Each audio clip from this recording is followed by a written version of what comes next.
Pourquoi ne pas faire des choses manuelles, modernes, la biso, tant que c'est la solution, va scripter. Match betami, battere bazawana, basoda bazawana, toke na façon traditionnelle la biso na biso.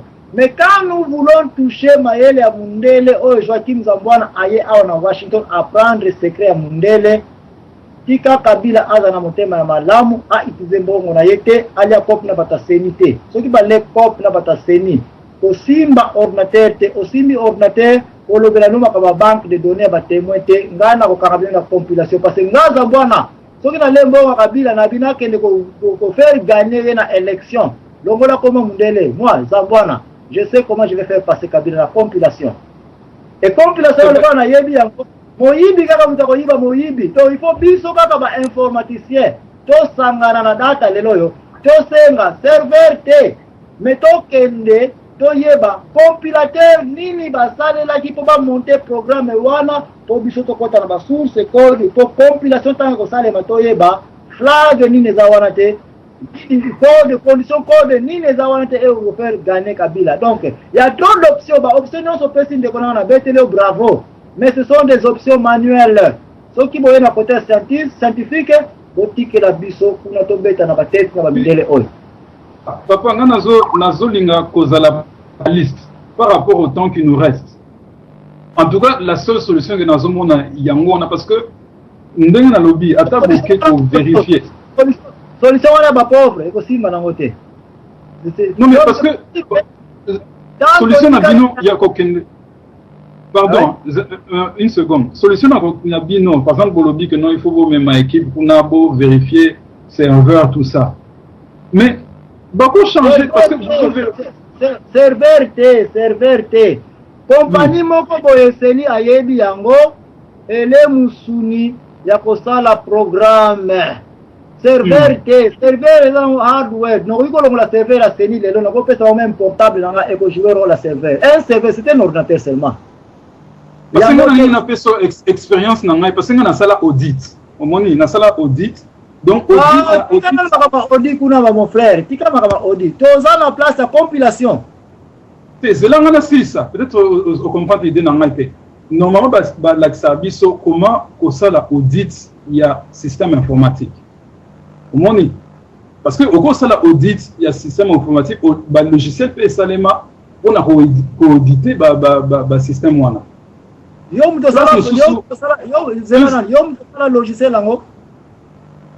Mais esa technique auditeur va utiliser parce que c'est ça le problème. Il y a un Congo toza logiciel. Moi je vous dis que ma bête au sali na Congo il y a kokosama to longo la biloko ya programmation auto bataka dans les années 80 il y a biso moko tozana ba programmeur na biso formé à partir de communauté ngai j'ai connu le RPG2 j'ai connu le COBOL. Nous sommes nous-mêmes le software. Un informaticien qui devient un développeur, a besoin de boyer la biso software ou na potote. Tu dois être là au nous devons créer. Je peux finir mon idée peut-être parce que la CC idée n'a été. Na audit. Vous avez plusieurs façons il y a pour ce qu'on est na compagnie, hein, ok. Donc na entreprise. Au lingo auditer banini système informatique. Aux hommes à logiciel, mais mis à part logiciel, il y a aussi une autre technique. Au cours de ça va résoudre. Au cours de ça va donner. Pardon, nazoka tayo te place moko nga nazoko ya kotele misla yo. Soko bimisi komba logiciel, oza un informaticien te. Un informaticien n'a pas besoin d'un logiciel sur cette terre. Un développeur, il y a moko à développer un logiciel na ebo yo yebsanga tout logiciel est dans extension il y a EXE. Et c'est un compilateur. Yo, un développeur, tu es là, tu développes ce genre de choses. Papa, moi je suis pas. Papa, je veux poursuivre mon idée. Juste donne-moi seulement une minute. Moi, je ne suis pas un informaticien. Nazo s'est placé, n'a pas su expérience en tant qu'auditeur.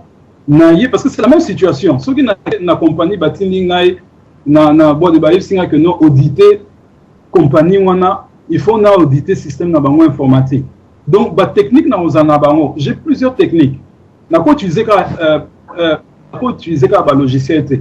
La technique nous sous ces alliés. Technique nous sous ces alliés, n'a pas si bas donné, n'a pas les résultats des OPS. Vous comprenez?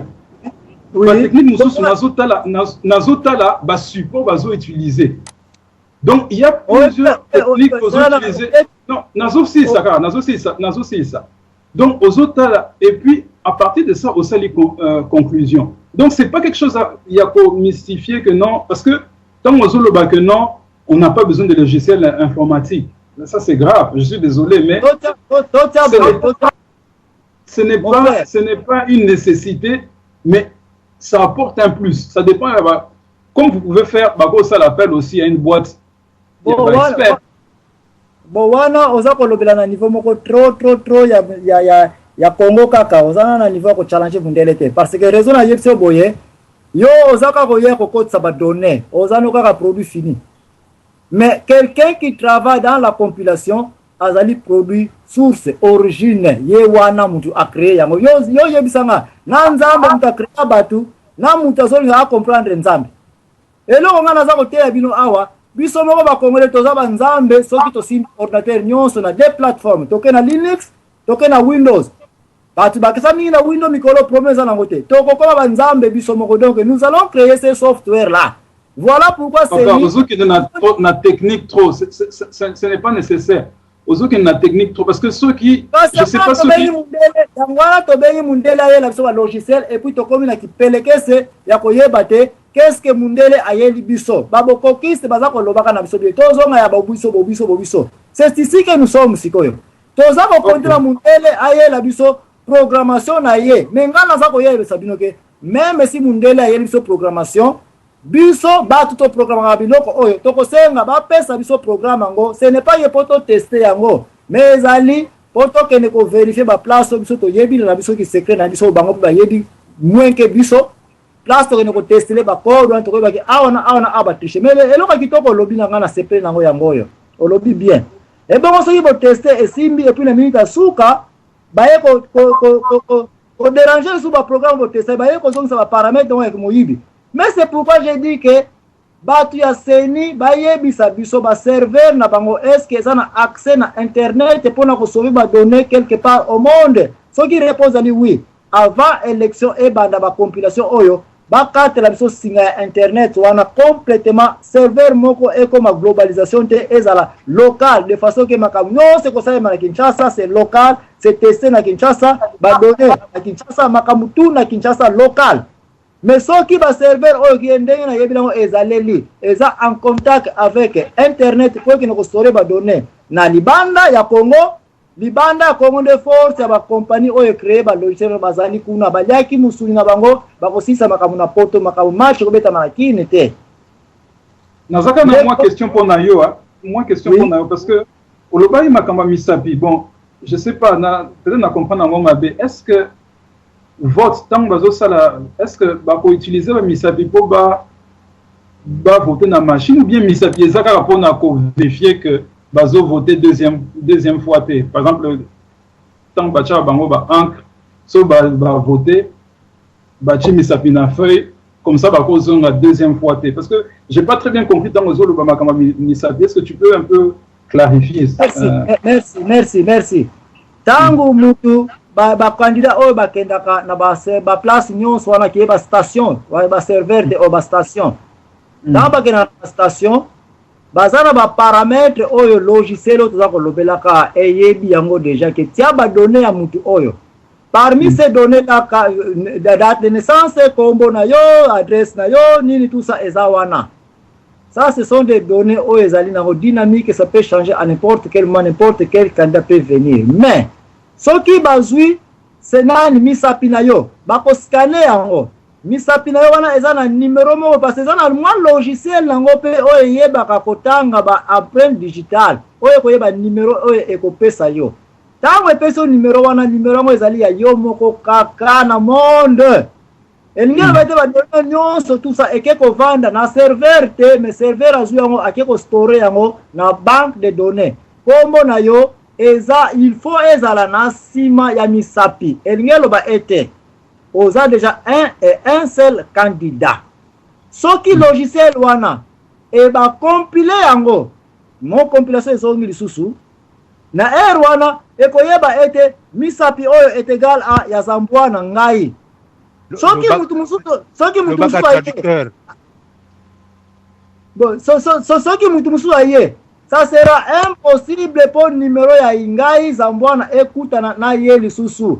Voilà pourquoi à comprendre mais wana eza au niveau ya ba collecte compilation eza niveau ya compilation c'est OK ouais na comprendre dans intelligence nyonso mundele azo jouer biso na Congo ekozala na compilation muto moindo tikela ye biloko na Emmanuel Mayele oya ABCD okoyo compter ba mbwami bale misatu mine mais mundele akozala na mayele ya compilation place wana ba code ezali et biloko yo poko na niveau na il faut être un développeur.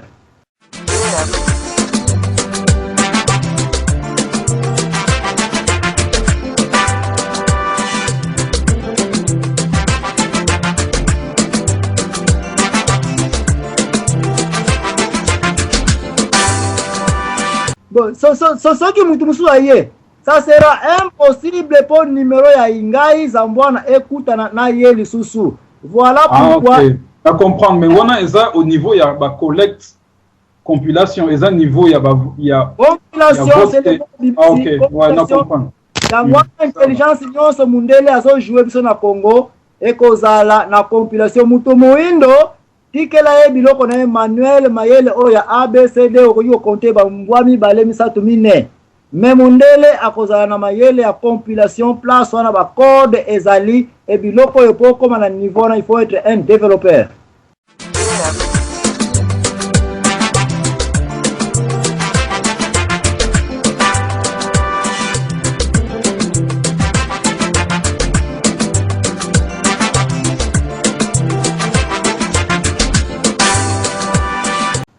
Et biso ba développeur to telemeli bango pour dire que ou bien ba kati ba machine bango na to reprendre ba développement sika ou bien ba continuer auto kati bango na nzela internet place ba donner ko za sauver ezala kuna te et puis ba pesa biso tanto recompile to sala debug ba benga faut to sala debug ya sika pour to tester ba tout ba enregistrer na ba code na bango ya ba empreinte digitale so que ezali dupliquer. Donc il faut créer un petit logiciel ya biso mo bana Congo oyo ko scanner bato oyo basi batie misapi na bango na musapi ekozala clé ya entrée na données à chaque mutu.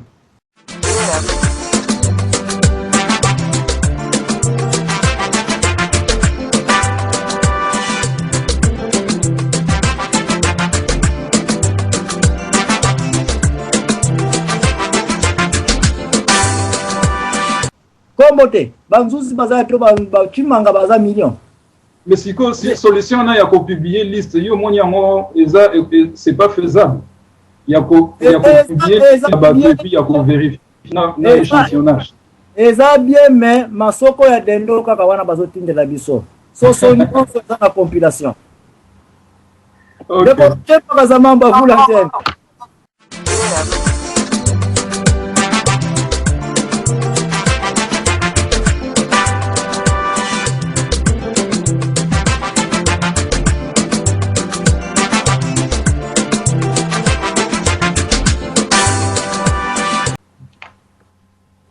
Papa Zambwana, est-ce que nous avons un siko madame? Donc on a 5 sur 5. Ok. Nalinga kame mais Zambwana yoko zara molakisite mais ozo compliqué baninga pour répondre nini. Je crois que Zaki ndeko journaliste a posé une question moko simple. Le bana bango compile ezali simplement babi décodeur ou traducteur pour décoder langage informatique utilisé par les programmeurs ou ya salaki software auto ndenge nini ya salaki yango. Deuxième élément salaki na Congo pour le moment d'après mes petites recherches bazako utiliser VSAT. Na VSAT on a besoin utiliser déjà na nonsaki yango na institution moko tozalaki ezaki par exemple na Kipushi to na Kasumbale sakuna ezaki déjà en panne. Na habité le losoki communication reprenaki donc ba donner news ezaki stocké na Kasumbale ça. Alors pour revenir na donner ya poka lelo pour na bitango epusani depuis 2006 c'est qui copie belge bazaki ko pousser français kota na makambwana. Donc il y a une firme française mutu azo gerango d'ailleurs bazana française moko na monaka ye tango bazako discuter bato IDPS ba marchaki na monaka française moko za wana azi aza ko sala coordination ndenge ni peut-être pour ko empaquer ba données wana on kotinda ngo. Normalement bazo travailler sur le système ya décodage et la communication à VSAT. Donc sur ces points là tout a été donc na niveau pour ko lier ça baninga. Ce qu'ils disent n'est pas totalement faux. Vote des alliés manuels. Et tu as dit qu'en 2006, Nkunda Pialobaki Yango, que partout à Zako géré, il a aidé Kanambe parce qu'ils ont bourré les urnes. Attends, ça la banani compte on cause correct ou manuel. Mais ndenge zambwana là j'ai rejoint ndeko zambwana ndinga zoloba. Na niveau ya siko ya nani ya gestion serveur wana, serveur central, c'est que les causes là déjà préprogrammées. Alors il faut sans compile pour décoder le langage utilisé pour voir à quel niveau de sincérité il y a programmation des alliés, de là où tout peut se jouer. Parce qu'il y a un mécanisme, par exemple, mécanisme à calibrage et à répartition, il y a des données, dans ce sens que ça là est déjà préprogrammé. Et que tant que si de ça, quand il y a un considérer déjà calibrage bien avant, vous avez déjà préprogrammé parce que vous n'étiez pas informé. C'est pourquoi va couper ça vient de donner au moins on est ça toujours non tel 52% la jonglage on a pour écart de la monnaie. Donc au moins on était vrai. Mais ce que les gens ont dit n'est pas totalement faux, que dans le système à cartographie électorale et puis liste. Et c'est ce que les CENI ne voudraient pas non plus faire. Peut-être pour nous provoquer parce que vous pouvez avoir des témoins, mais à un moment donné on menace les témoins.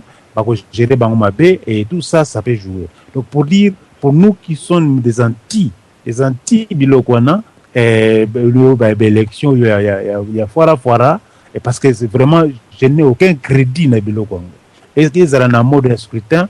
Parce que mes chers amis, là les gens ne disent pas, les juristes, se taire na bango. Et là, on a lobby que les alliés péché moko grave, na kanisi bochab, même génération de génération à Futango. Parce que lui, semble-t-il, il est professeur de droit constitutionnel. Mais Baninga, quand on dit scrutin uninominal à un tour, donc quelqu'un peut gagner même à 20%. Donc il ne sera pas président des Congolais. Mais comment un président si faible peut diriger un Congo qui a besoin des institutions plus ou moins fortes? Les alliés, situation donc les alliés irréparables, la grandeur de génération. Donc on a Baninga, on a qui que totalement à côté que ce soit bazar notion informatique et Zarabi surtout la moins notion informatique. Mais simplement pour dire que Zambouane a raison, mais il y a tellement mingi il y a embrouillé. Voilà un peu moi petite contribution. Mais pour la ressource qui ça, oui plein digital. Effectivement, le monde est là, même la poto. L'informatique, il n'y a pas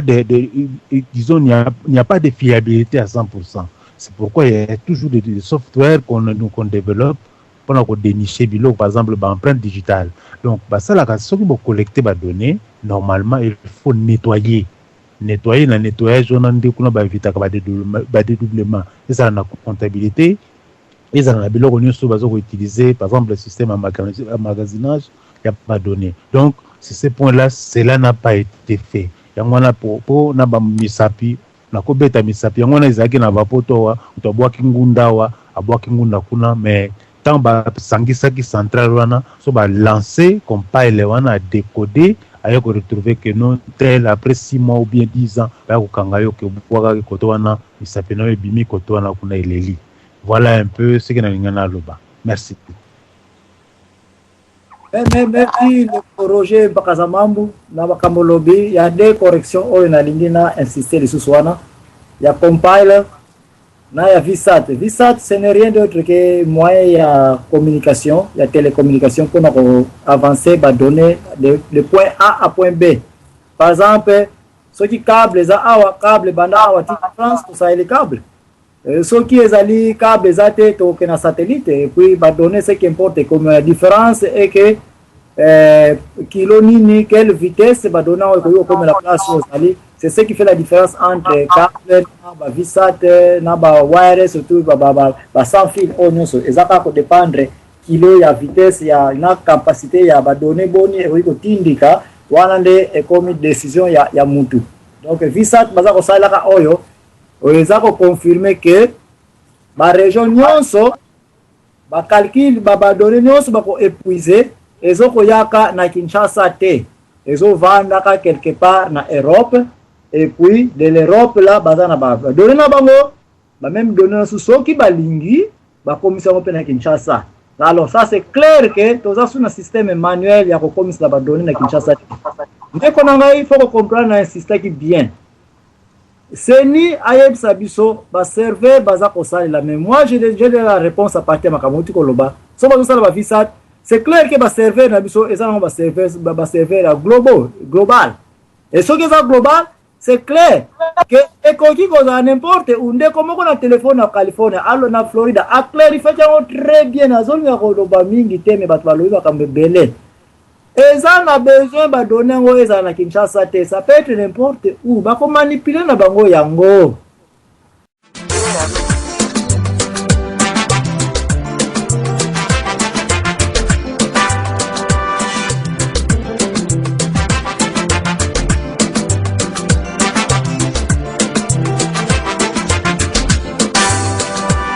Danger toza nango toko bika te soki Kabila asali ba arrangement na firme olbe ba français ba ko traiter ba donner na France.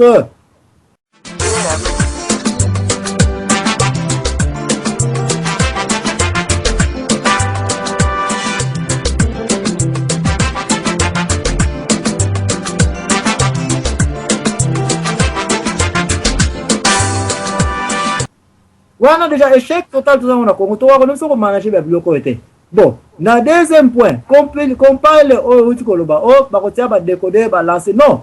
Décodeur oyo ezali boye. So dinga za programmer eza outillage na ngai na ko salela pona sala eloko ba bei kombo ya logiciel software. Okoti ko sala logiciel te soko za na compiler te yangwana ne outillage na yo eurosala nka bilanga foza na Congo posa bilanga posa logiciel foza na un compiler ba compiler yango eza ebele mais ba ndeko to yo kanaki ete ba compiler nos baza ko sala peu importe zali nini bala kisabiso yango so iba boyi ko la kisabiso yango mutu neti ngai Joaquim na mona machine wana ba ko sala compilation yango te na ko za capable ko yebisa ba quel compiler ba saleli et puis na ko za pe capable ko kota na compiler wana pona ke ne koyeba ba source code nini yango ba tricher na programmation na bango.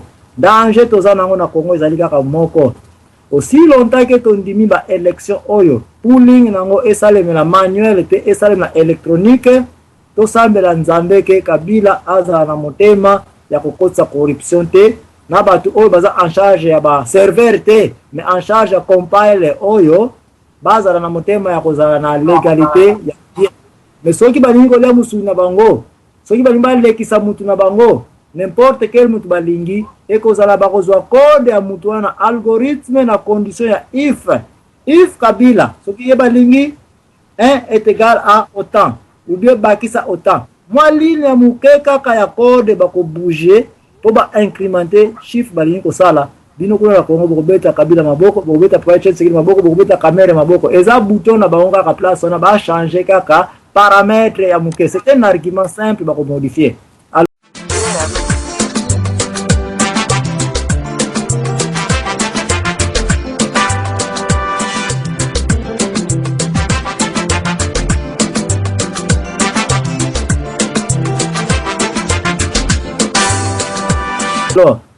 etikali eza ya dépendre bino ba congolais boza décision na bino. Boko taba temwe batala wana je ya bana mike. Boko taba liste ebima je bana mike. Mama likambo to sito koti na électronique za mundele to baby na bisokaka. Ce sont eux qui vont faire tout ce qu'ils veulent faire.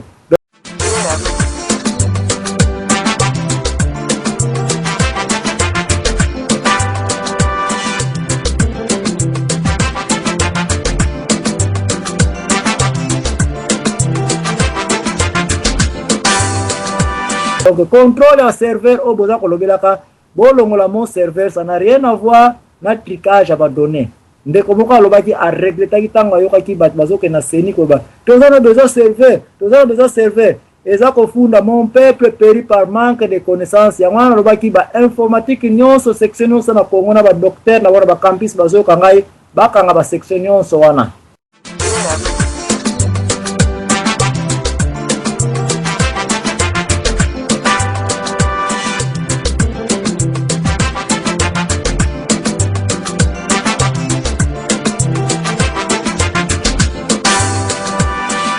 Na pesi maloba na ndeko Odompambo.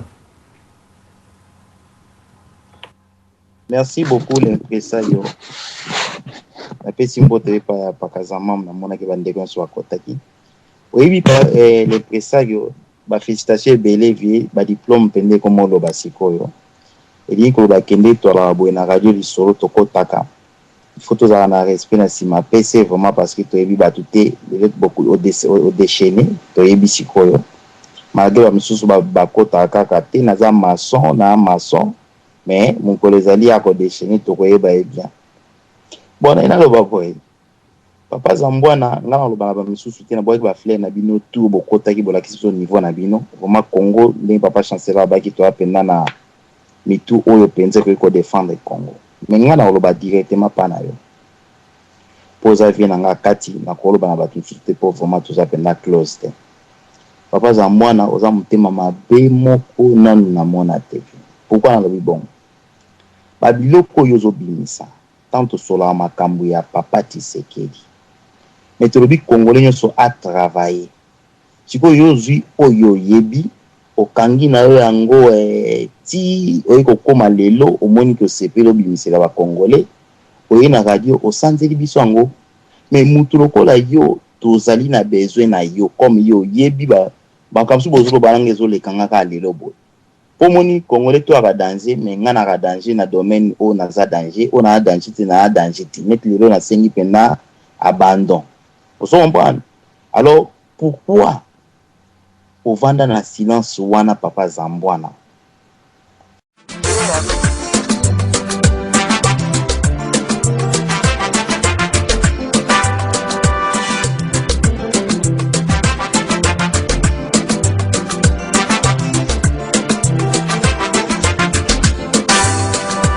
Pourquoi pas okende koluka même bato wana taba ye vers yo te makama onka tolo ba kamere ba nani boy na bo so boza ba congolais penza pourquoi bolinga ke eloko muke nga photo sala deal na yo bopesa nga poste donc il sait que yo pe makambolo ba ya poza la gouverneur ba Congo kwa Tshisekedi eloko moko salami te boy na boy yango zui makambu na yo ba bagage donc toza nango ya bien obomi yango pona yo moko. Bon question na ngeza boy wana yaki entre petit na vie na ipo mutu msusu na kolobango te mais yo na lobino parce que na yebi yo bien question na ngeza boy vie eza trop tard te na oni so bosolo lia bolobi ebele to yebi na yebo yebi na niveau moko ya likolo na biso to yebi na domaine wana te problème ya te mokiliza bongo démarche na eza nini po oede IDPS oede papa Tshisekedi na eloko oyo wana yo zoloba ozana facilité ya ko atteindre na biko ozana facilité ya ko atteindre. Alors pona yo tant que makila ba Congo ya ba congolais makila ya Congo makila ba congolais zo tambola yo na kati ya nzoto na yo est-ce que ngo tika ka ba congolais boy ba kenere ou eloko ko sala ezate na bino tu bolobi ya boko sa bloc mon côté o bokende botala bo tu na batu ya IDPS botu na papa Tshisekedi est-ce que ozana informaticien moko oza capable ya kosala boy na boy tala makambo za boy parce que bolobeza ya motu ya soko zuka émission na o na YouTube je pense que na yebite ba commenter mi ba otcho ba no vie ozana yo vraiment mutu moko to betilo maboko mo mutema mabe.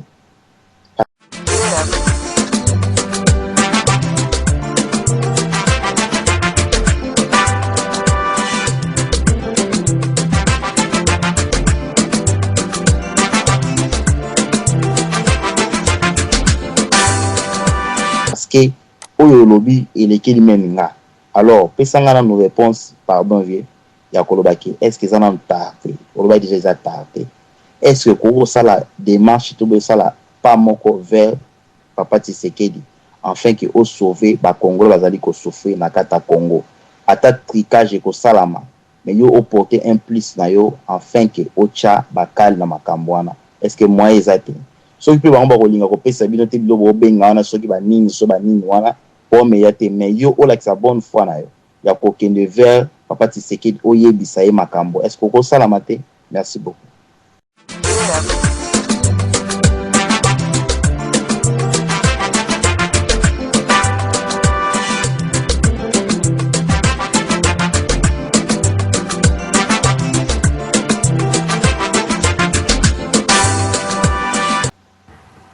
Bon, merci de comprendre les soucis qui est les soucis.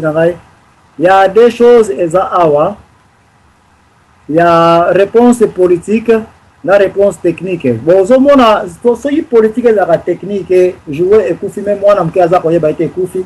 Au lobby que na réparer jouer oyo moi n'amke elo ko sala tourner ka bouton oyo appelle la nze mon eye ba frère Jacques. Soka yo kinze mon frère Jacques eza koye mata ko se dadi di dada. Eza ko sala te. Yeah.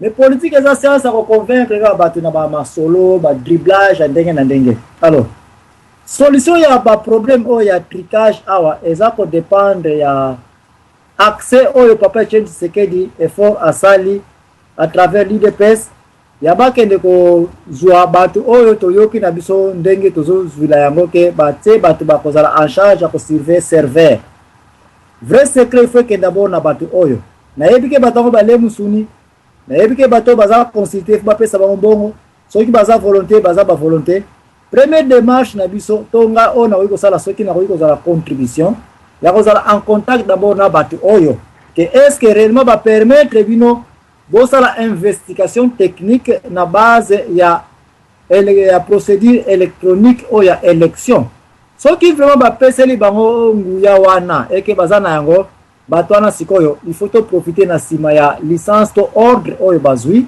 biso nyonso to ya kotia mayele na biso place mayele yango ekozalela batango eloko liboso bakozwa question ya koyeba ba expertise nini bazanango na ba debug qui est ba compilateur et puis soki ba biso ba compilateur wana ba expertise bazanango biso tanto koyeba quel compilateur oyo basaleli pona ko programmer ba biloko na bango oyo batu oyo baza en charge to ko appuyer bango ke OK bino boza wana comme ba représentant na biso ba peuple na ko auditer to ko vérifier eloko oyo mais to moni boza na expertise mo côté na kokota na bakode oyo. Alors faisons ceci.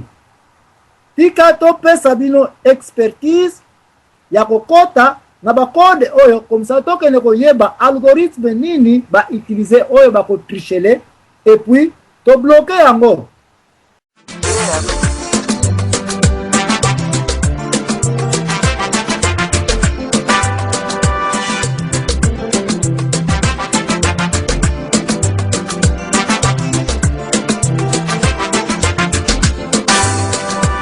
Wana première manœuvre, deuxième manœuvre kaka na batu oyo ya koyebisa bango ete toboyi transmission ya ba données par satellite oyo ekende na ba serveur oyo eza na internet oyo toyebi na biso te route ni ekokende mais soki boza na expertise pe wana pete tozala ba ingénieur en Cisco oyo bakoyi kosala tracing tobengaka yango ya koyeba information euti na pese nini elekeli nzela nini ekei kovanda na nzela nini donc toko trace routing ya koyeba données oyo banda point A ti na point B evandeli wapi une fois tomoni place ni eke kovandela immédiatement toko yeba ete place wana batu wana baza kobendaka ba données na biso ya bana ya Congo.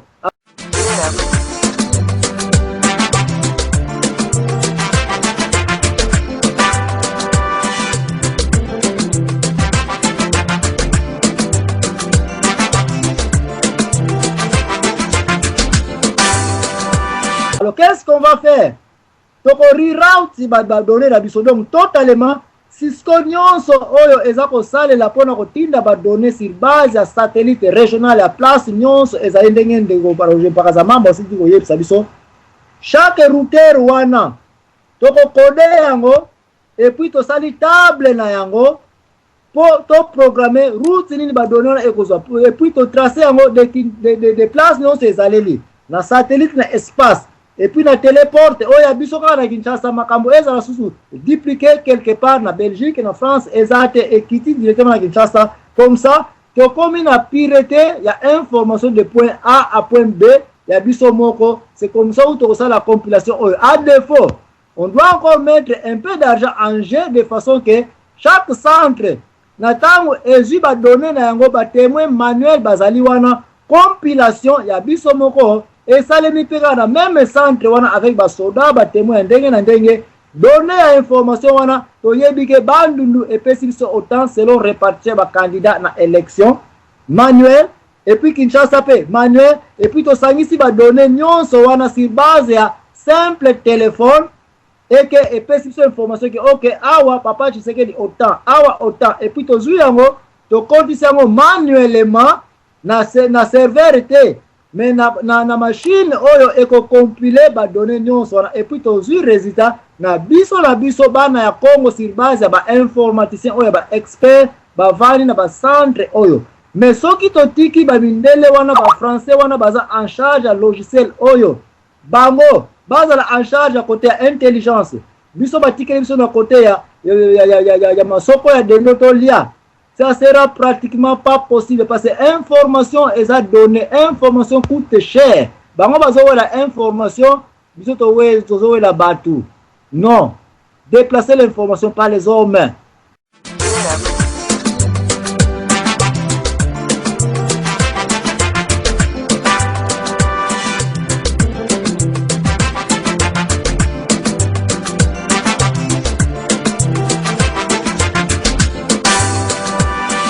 Donc c'est ça le problème de Odo. Mundela zowe la information, biso zowe la oh matuko le kachawa, ye na simbi na moni ye. L'homme blanc n'a pas besoin de ces gens-là. L'homme a besoin de l'information. Il est à maboko à maîtriser yango, à konza yango et puis à pousser bouton na ndenge lingeli na ba paramètres ya compilateur. Et ba paramètres compilateur soki ba lingi na ko pesa bango yango ba section ba ko ne ko landela sur base ya quel compilateur. D'autres points et à framework na koyebisa bango ke eza na une affaire de 7 compilateurs na kati C Sharp, C+, Virtual Basic ba nyonso na kuna kaka bakozalela bakokende nulle part soki bazongi na Linux tokolanda bango na JavaScript c'est tout tokangi bango il n'y a que ça soki bazongi na COBOL tokolanda bango na COBOL et ubayela biso nini balingi RPG balingi Fortran tokolanda na Fortran donc ba compilateur nyonso za na mokili tozana yango en dehors biso moko toko créer na jour to lingo créer yango donc papa Odo participation na côté technique na côté politique c'est pratiquement pas possible pour ngana ko kozana na information et pas tu sais que to concept pas tu sais que wana et comme na niveau na bango ba politicien à vous l'antenne. Bon papa Zamwana, merci beaucoup na réponse. Dans le but information pour na papa Tshisekedi na bak na ko sala un pas vers vous comprendre bon là on expliquer on a pour na souci à Congo okoki ko sala yango mais masolo eza ya ebele ya kati tantôt na bi pour za tantôt na ba réserve na opona ko kende mais moni elo moko na ko pesa conseil eli tango oza ko pesa eloko moko eloko na liaka na ngai pondute mais yo lobi pondu za kabu tant on a eu gouana na olingana tu na yo mais ocheni na pondu basala ni po balamba yango eloko yo sali lelo yango wana ça veut dire que juste sixième moko bo thème moko bo na bi ko thème ngo fallait non ngara za libanda na yoka ozo mona na iba ite ko za ba mako po je pense que niveau na nga awa na domaine ezate na ibu telo na bana ko lobate ngana oke kana ndenge ya kibomoto bo ende to comprendre makambo madina lo baboy papa Zambwana opesi biso goût ya émission memi lelo mais quelque part tant qu'un Congolais il faut yo au contribuer normalement na eloko eza ko salama na yebi ki olingaka te koto wana ya Tshisekedi za contre toujours à tout bon moment le langage mais tout ça quand même bah tout comprendre. Faut comprendre. Ngai na lobi na ba félicitations mingi. Vraiment franchement les loyo tous se respectaner atteindre si ma ba pesi to pesa na respect. Merci merci. Même na yo 06 pas pardon. O la ba flerte pour na sous ça tonga na ba na flerte na sous ça tonga. Na olinga yo tant que congolais au sala acte moko ou action moko ezala pona ba congolais ko kangama kaka te na biloko akati yo zalaka nango wana tan wana ezali susu te to sengi na mutu nyonso o azali na iloko songola ko contribuer pona changement ya mboka pe pona ko mema Papa Tshisekedi akende azala victorieux na élection oyo asala yango to wana tina ya makamso ba fitilité te ozali capable na eloko oyo za kosala wana kende sa implice na yo eloko ngana osenga yango wana. Merci beaucoup. Merci ndeko Odon. Avant la pesa ndeko Huberto eloko mona obakson ndeko on il faut comprendre que babiloko netia ka ba engin spatial oyo za na espace nana ngo azala kuna personne mais za na contrôle mata kita tourner sala déploiement ya panneau solaire tinda information sala boy. Cette intelligence là avant babingundu kawana eke na espace ezalaka déjà programmé awa na mabele ekendaka na logiciel moko ezalaka na kati wana. C'est ça l'intelligence contrôlée sur base ya télémétrie o eza awa na mabele déjà. Lelo so ibo changer paramètre kuna ke tinda biso sur base ya tel to eloko tel eloko boko sala partir awa bo relancer les sous compiler to logiciel ya sika ekei wana bo longoli ya kala e remplacer ya sika et puis ezui force ya sika énergie ya sika makambo ya sika. C'est ça la même chose na ba élection Congo wana même si bako yebisa biso basi yoko basi ba programmer yango ce n'est pas vrai.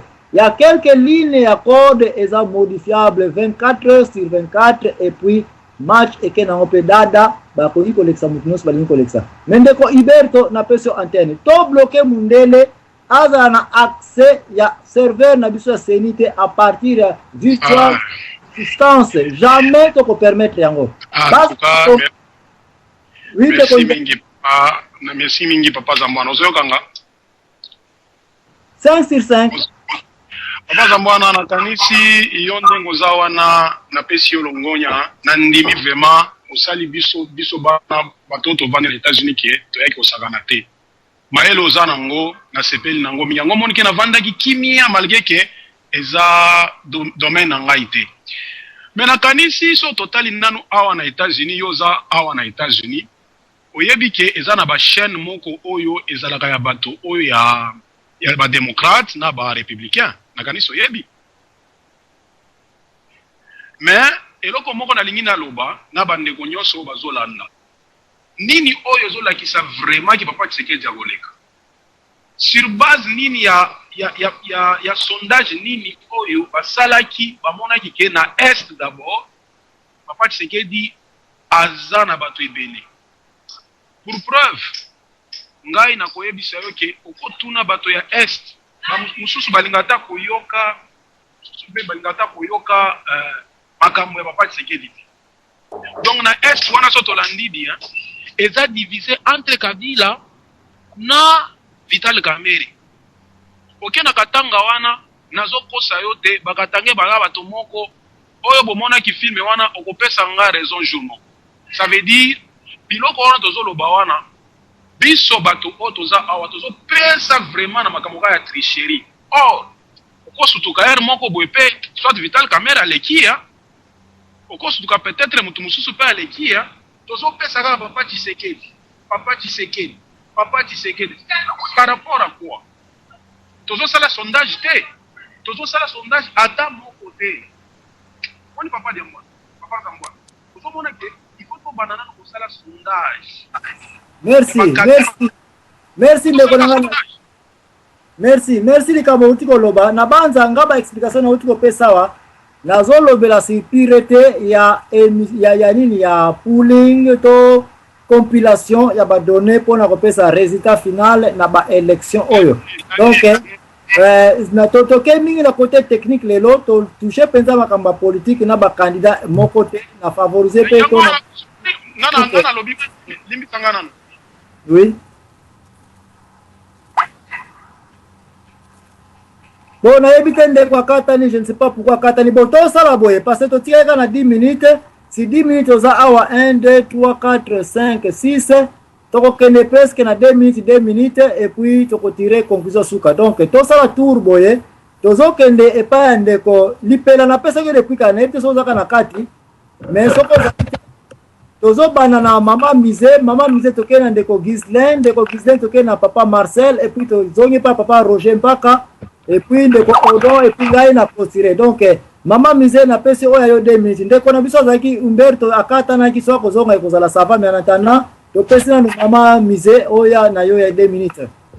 Oui, papa na ngaza mbwana na makaminga kolobate vraiment mission ezongi singa na bacours ya ordinateur na kanisi bomoni mo ba extrait mission na tindeli bino donc na zongi kotanga bacours ordinateur parce que vraiment il y a ba terme mingi bo utiliser na comprendre kité mais eloko monga na comprendre rezara nango un peu facile na nenga langage nanga na meka ko simplifier yango. Donc ordinateur to koko loba ke ezali lokola cahier moko boye na komara makambo nanga na vivre makambo nanga na moni et tout ça makambo na lingina sala tout ça ezaka lokola cahier na carnet nanga na tie makambo nanga nyo surtout na yebeli na classer yango et puis après na ko na yeba ndenge ko fungula yango pona ko utiliser yango papa wana na ndenge ngai na comprendre siko na ngana loba boye système o ba balingi ba utiliser ya ba makambo na bango nyo surtout ne balingi ba computérisé ma makambo surtout ya élection wana nakanisi trucage na fraude ezalaka ezaba momoko ezaba biloko moko ba utiliser presque na ba domaine nyonso mutu nyonso alingi quelque part ko frauder mutu nyonso alingi quelque part ko truquer makambo. Est-ce que tokoko sala confiance na système oba ko utiliser wana tokoko sala confiance à 100% que fraude na trucage ko zala te ba pana ngaza mbwana nazong simalo ya onka question na ina on pona sukisa na émission lelo. Merci en tout cas. En tout cas, merci maman Mise. Maman Mise ndenge au lobby. Aussi longtemps que toko na système ya automation qui est informatique pour na ba élection. Tika biso ba africain. Président ba na Congo. To tika totalement ba mindele ba ye la biso ba logiciel na bango oyo etali makambo etali ba élection ya ba konzi na biso. Aussi longtemps que biso africain to continue kondipa a compagnie XYZ et la biso logiciel na bango, nous serons toujours des perdants parce que ba place ba sa ko konza misa biso ya ngwana ngana mibea ka mundele ndombe po mukimbango aloba ke ba mindele ba ko ba ko mindele to yaki apotoko yako yokola mayele ba mindele travail na bango to diriger bango to yebisi ba on peut quoi faire. Alors à ce niveau totika ili susu bana mikete parce que j'ai ba mindele to sito yebi yango alors ngana j'ai mindele oyo naza ko yebi sabino déjà été intelligence l'équipe supérieure na monde na mikoloyo zali ko zala un développeur sifikota na ba code nyonso ko pesa intelligence ya robotique nyonso ko zalela mundele plasa ko sakana na biso na ba Afrique na ba makamitali élection ya ko zala en charge ya l'information qui est donnée. Et puis ye a compilé yango ate ba code na ye ya lokuta jour alingi ba yibisa etala lekisa tata wana ba ke ba bouger la code wana yango wana mama mi sait pas répondre yo il faut tozonga la système manuel ya biso na biso so ito ke na système automation tika ezala la globalisation te donc oya Congo eza globalisation. Quel que soit les cas, décision est en France, ndenge papa Roger ayebi place software et outil, bat basali compilateur oyo. Bango na pouvoir sur biso.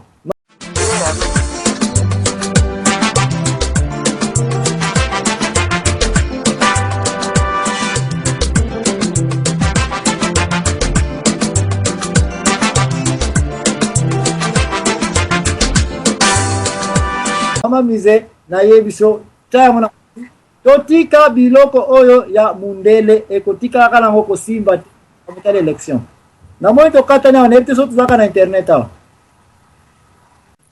oui to za lando pakazama munde mta oyo kana te tanto katanya ngabo yo kinganga zo kabino bien oui donc bande ko bele bazaka na moni bakati kati na epete surtout zaka na internet ou bien to bimi to za na radio papa to za na radio to zali boye ndeko Roger pakazama bu na pesio antenne kuna sokoza kolanda biso soza kolanda biso te boye na kozongela maloba ou bien mama Mise pona likambo loba qui était ordinateur ndenge za comprendre ngo ezali lokola cahier obomba makambo na yo, ce n'est pas vrai. Wana olobi ezane tiaka oui pesinga malobati yeme ozo lobate depuis quand tu pesinga malo à vous l'antenne de corriger. Bon d'accord, mais nabi bon pour ko calmer baninga nabi il y a eu beaucoup de ratés dans Makamboyo depuis Bandeli. Malheureusement papa Tshisekedi ne pouvait rien. On a te le bélion un peu chaque fois on le toujours papa Tshisekedi est un homme seul parce que biloko belé ba bêtise mususu ba laisser passer, ça ne pouvait pas l'être. Et dans le bas qui mis à part Makamba scrutin wana lelo moni la même entreprise zaki na 2005 na 2006 na Congo, la même entreprise sauf ceux qui n'ont la mauvaise information était au Togo, la même entreprise était en Côte d'Ivoire. Alors tirer les conclusions ozomona biloko mususu to toleraka, et c'est ce qui m'étonne aussi même acteurs politiques na biso que même bazomona situation ezali boye, ils ne discutent pas. Je ne parle pas de papa Tshisekedi parce que papa Tshisekedi a outi wapi, mais ba oyo nyonso to ba acteur politique ba telemi tant ba moni kaka papa Tshisekedi a telemi. C'est ça le vrai problème. Alors pour le moment, en tout cas pour personnellement, je ne suis pas pessimiste, mais même ceux qui malheureusement a kosala biloko nyonso surtout au théâtre naï aloba que non serveur ozala accessible à tout le monde, mais non code nyonso surtout na kopesa ngo te. D'abord que tout code nezo échappé ye ba arrangement nyonso surtout basalaki, et il ne dira pas ça à tout le monde. Yango wana bazo ko taxer même des dictateurs na ba oyo bazo ko sala na ye na kati ya seni wana pour il gère ça comme si c'était entreprise privée. Et ça échappe à tout le monde, et personne n'a dit, ni Kamere, ni Bakengo soit disant opposé il y a dernière heure. Alors, c'est pourquoi nous avons déjà pris une option que, puis, parce que c'était déjà prévisible. Et source, information est confirmée en gros, mais ce n'est pas trop tard. Nous prenons position, nous disons, ou bien Koufi, ou bien Congo Kei. C'est ça l'idéal. Merci. En tout cas, merci de corriger Mpakazamambo. Encore une fois, ngana yeka na côté technique, na touché politique, mais côté technique, c'est très lamentable.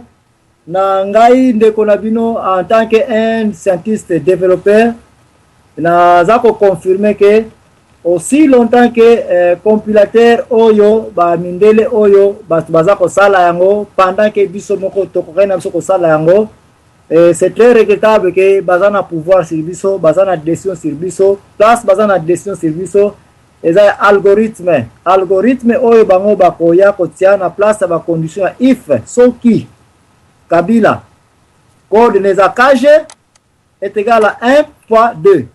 Soki oyo papa change Tshisekedi code nezali t est égal à 0 plus 1. Et nous avons une incrémentation à battre autant, mais nous avons pas Kabila les compter au double, et puis pas ya papa Kamere, papa Tshisekedi, papa Kachala, et ça d'une façon normale, mais à quelque part est triché. Donc c'est comme ça où compilateur et ça la kanamita souka, ils peuvent bouger ba code ba yebi en place ni ko bouger les biso peut tenir sur code en place que vous allez bouger, mais ceux qui va repérer ça accès to que ne kota la ba ligne à code wana te to ça na problème.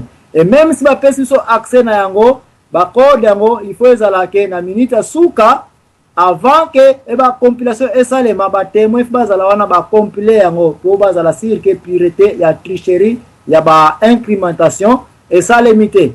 Dire que logiciel on a trop cher, ce n'est pas vrai. C'est un logiciel qui ne peut même pas coûter $1000 ou $100. Donc tozana passi na niveau ya Congo, solution est politique, mais solution ya technique ngai na rejeté que informatique oyo baza kosala na seni ezali informatique na bisote, ezali informatique ya bamindele, ezali programme na bisote, ezali programme ya bamindele, tozokende nulle part.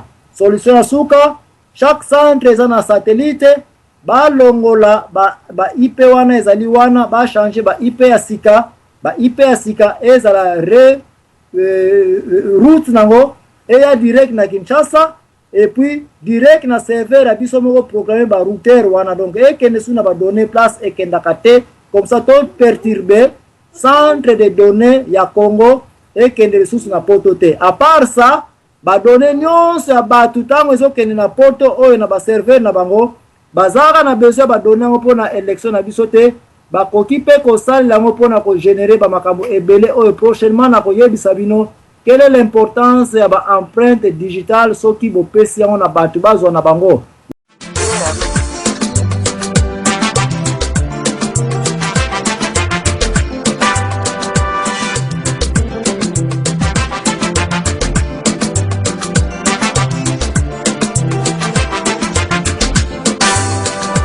yango na baaméricain babengaka affaire sociale numéro ya mutu ezalaka moko eza secret numéro ya empreinte digitale eza mpe secret ya mutu bajour ezali koya avec les empreintes digitales toza kopesa bakoutilize yango na bamakambo ebele donc bandeko merci mingi na confiance bopesi émission oyo nzambe apambola bino.